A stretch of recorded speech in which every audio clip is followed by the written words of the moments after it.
বুকটা কেঁপে উঠবে ঘটনাটা শুনলে। হজরত ফাতেমা রাদিয়াল্লাহু-এর ইন্তেকালের সম্পূর্ণ ঘটনা।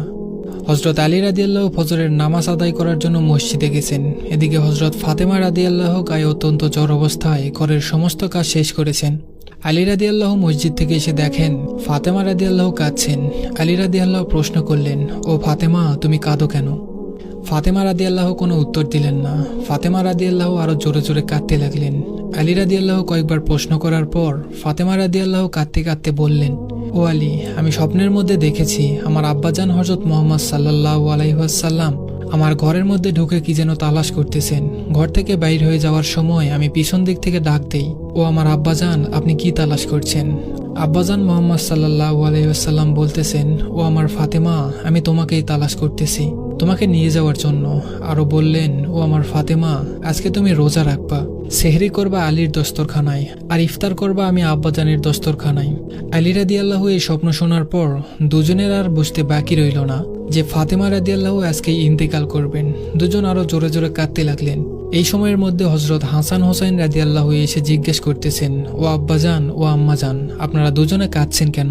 ফাতেমা রাদিয়াল্লাহু এর একটা অভ্যাস ছিল, যখন হোসাইন রাদিয়াল্লাহু কোনো কাজে বিরক্ত করতেন তখন দুজনকে নানাজানের কবরের কাছে যেতে বলতেন। আজও ফাতেমা রাদিয়াল্লাহু বললেন, তোমরা দুই ভাই এখন নানার কবরে চলে যাও। কবরের নিকট যাওয়ার সাথে সাথে কবর থেকে আওয়াজ আসলো, ও আমার আদরের নাতিরা, এই মুহূর্তে তোমরা আমার কাছে কেন এসেছ? আমার কাছে তো সব সময় আসতে পারবে, এখন যাও, যে তোমার মায়ের চেহারার দিকে তাকিয়ে থাকো, আজকের পর তোমাদের মাকে আর পাবে না। এই কথা শোনার পর দুই ভাই কাঁদতেছে আর দৌড়াতে দৌড়াতে আম্মার নিকট চলে গেলেন।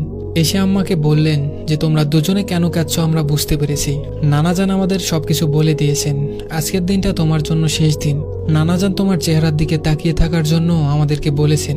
বিকালের দিকে হজরত ফাতেমা রাদিয়াল্লাহু এর শরীর বেশ খারাপ হলো। ফাতেমা রাদিয়াল্লাহু মৃত্যুর পূর্বক্ষণে আলী রাদিয়াল্লাহুকে তিনটা কথা বললেন। এক নম্বর কথাটি ছিল, ও আলী, যেদিন থেকে আমি আপনার ঘরে এসেছি ওই দিন থেকে নিয়ে আজ পর্যন্ত আপনাকে আমি অনেক কষ্ট দিয়েছি। আলী, আপনি যদি আমাকে ক্ষমা না করেন তাহলে কিয়ামতের ময়দানে আমি সন্তানের কারণে আমার আব্বাজান অনেক লজ্জিত হবেন। বলেন আপনি আমাকে ক্ষমা করলেন কিনা? আলী রাদিয়াল্লাহু বললেন, ফাতেমা, তুমি এসব কি বলতেছো? আমি আলী তো তোমার যোগ্য ছিলাম না। তোমার আব্বাজান দয়া করে মেহেরবানি করে তোমাকে আমার করে দিয়েছেন, আমার কাছে বিয়ে দিয়েছেন। বিয়ের দিন থেকে নিয়ে আজ পর্যন্ত আমি আলী তোমাকে কোনোদিন ঠিকমতো দুই বেলা খানা খাওয়াতে পারিনি। ও ফাতেমা, তুমি বলো আমাকে ক্ষমা করেছো কিনা? তুমি যদি আমাকে ক্ষমা না করো তাহলে আমাকে কিয়ামতের দিন কঠিন শাস্তি ভোগ করতে হবে। ফাতেমা রাদিয়াল্লাহুর দ্বিতীয় কথা ছিল, ও আলী, আপনার সাথে আমার দ্বিতীয় কথা হলো, আমি মারা যাওয়ার পরে আপনি বিয়ে করে নেবেন দুনিয়ার যে কোনো মহিলাকে আপনার পছন্দ মতো। আপনাকে আমি অনুমতি দিলাম, আর আমার বাচ্চা দুটোকে সপ্তাহে একদিন আপনার কোলের মধ্যে করে নিয়ে ঘুমাবেন। ফাতেমা রাদিয়াল্লাহুর তৃতীয় কথা ছিল, ও আলী, আপনার সাথে আমার তৃতীয় কথা হলো, হাসান হোসাইন যখন বালেগ হবে তখন দুনো ভাইকে আল্লাহর রাস্তায় সোপর্দ করে দিবেন এবং আমাকে রাতের বেলায় দাফন করবেন। হযরত আলী রাদিয়াল্লাহু বললেন, তুমি নবীর মেয়ে, আমি সবখানে খবর দিয়ে তোমাকে দাফন করব, এতে সমস্যা কি? হযরত ফাতেমা রাদিয়াল্লাহু বললেন, আমার কাফনের কাপড়ের উপর দিয়ে সবাই অনুমান করবে যে নবীর মেয়ে কতটুকু লম্বা ছিল, এতে আমার পর্দা ভঙ্গ হবে।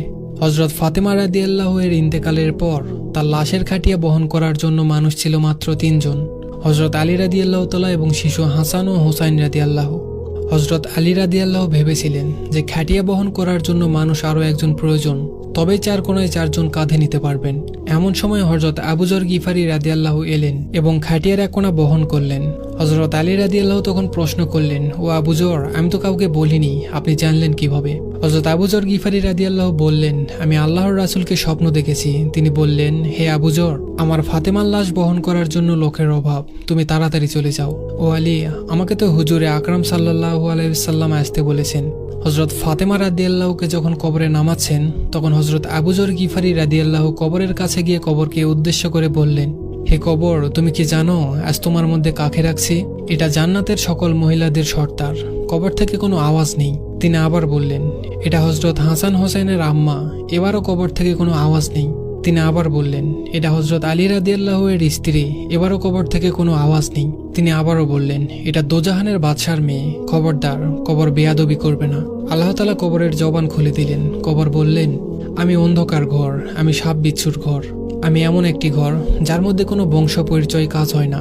আমি দোজাহানের বাদশার মেয়ে ফাতেমাকে চিনি না, হযরত আলীর স্ত্রীকে চিনি না, আমি হাসান হোসেনের আম্মাকে চিনি না, জান্নাতি মহিলাদের সর্দারনিকে চিনি না।